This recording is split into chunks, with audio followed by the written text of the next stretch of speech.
Hello, how are you? Imagine for a moment, there is a country in the world that is known for its seemingly calm lakes, green meadows, and delicious chocolates. But a few meters below this colorful landscape, there is a different world. Well. In this video, we will talk about that underground bunker. This is Switzerland. Everyone knows that quiet, beautiful country. And every citizen living here, yes, everyone without exception, has a place in an underground shelter to protect themselves from nuclear war. Don't you believe it? It was hard to believe, but this is the reality. If the world turned upside down tomorrow, the entire part of Switzerland, about 9 million people, could go underground at the same time and live there for months. But why? Why did this small country in the center of Europe, which has remained neutral for years and has not been involved in any war, turn into an above-ground bunker? Isn't it interesting to you? Today we are going down into the secret layers of Switzerland with you. Fasten your seatbelts, but this is not a joke to me, but a right-wing philosophy. Let's talk a little about reality. Is it true? In 1963, at the height of the Cold War, the Swiss government passed a law. Every citizen must have a bomb shelter near their place of residence. This is not a need, but necessity.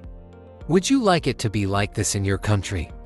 Don't forget to write your thoughts in the comments.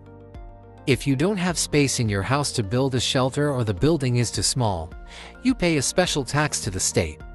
With this money, it allocates space for you in nearby public shelters. You may wonder, are these people crazy? Or do they know something we don't know? In fact, this is not a paranoia, but a preparation culture. This is a civilization. For the Swiss, these shelters are as ordinary as our balconies or basements. What's inside? Armored steel doors, ventilation systems, filtration devices, and a food supply that will last for months.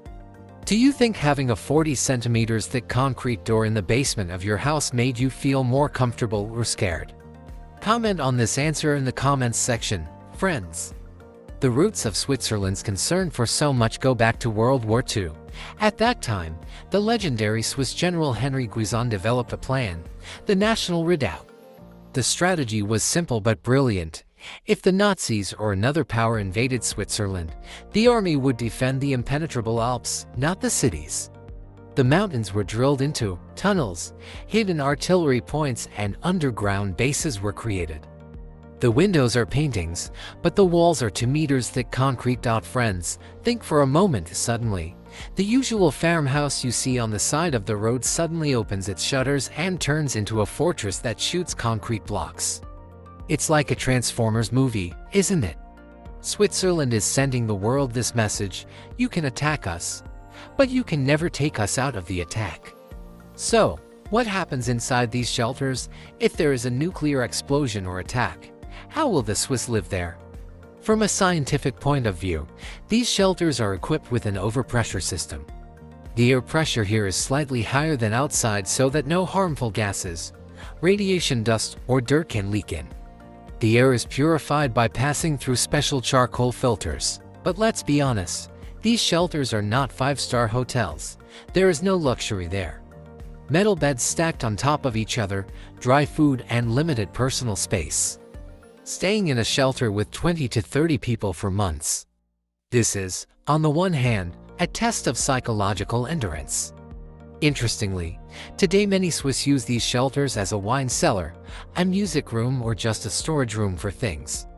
But the law is strict. In case of any emergency, that storage room must be cleaned and ready for occupancy within 24 hours. If you had such a room in your house, what would you turn it into? A gaming room or a library?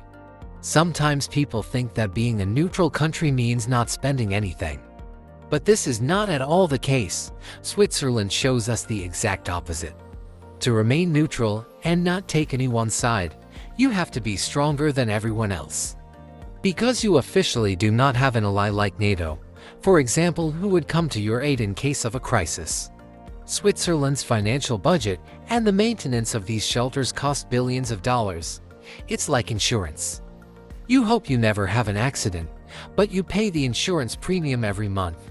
Today, petty politicians say that the Cold War is over and these shelters are obsolete.